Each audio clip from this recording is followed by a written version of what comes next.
আল্লাহ রাসূল বলেন, ওগো পয়গম্বর, তারপরে আমার অন্তরের মধ্যে মায়া লাগে নাই।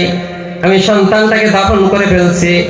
দাফন করে যখন বাড়ির দিকে আসি, তখন যেন আমার মনে হয় আমার কানের মধ্যে বাজতেছে, সন্তানটা আমাকে ডাইকা ডাইকা বলেন, বাবা কেমন বাবা তুমি, তোমার সন্তানকে মাটি নিচে রাইকা তুমি কিভাবে ঘরের মধ্যে যাও? হে পয়গম্বর, আমি রাত্রিবেলা যখন খাবার খাইতে যাই, তখন যেন আমার কানের মাঝে আওয়াজ ভেসে আসে, মেয়েটা যেন ডাইকা ডাইকা বলে, হে বাবা কেমন বাবা তুমি, আমাকে জীবন্ত অবস্থায় কবরস্থ করে কিভাবে তুমি খাবার খাও?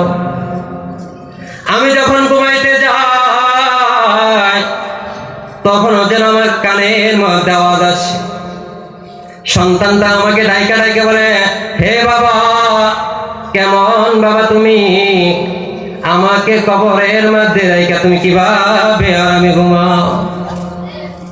আল্লাহ রাসূলকে বলেন, হে পয়গম্বর, আমি লাত উজ্জার কাছে গেলাম, মানাতের কাছে গেলাম, দেবতার না, ভিন্ন দেবতার কাছে গেলাম, ক্ষমা চাইলাম, কিন্তু আমার অন্তরের মধ্যে শান্তি পাই না।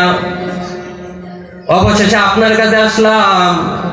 হে পয়গম্বর, আমি ভাবছি ইসলাম ধর্মটাকে কবুল করলে হয়তো আল্লাহ আমাকে ক্ষমা করবেন, আমি শান্তি পাবো।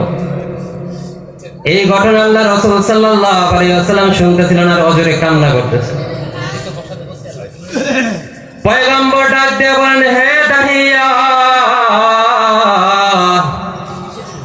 তুমি বড় ভুল করলা, অনেক বড় ভুল। কিন্তু দাহিয়া জেনে রাখো, ইসলাম এমন একটা ধর্ম, এই ধর্মে যখন তুমি প্রবেশ করলা, আল্লাহ পাক রব্বুল আলামিন পূর্বের সমস্ত গুনাহকে মাফ করিয়া দিয়েছেন।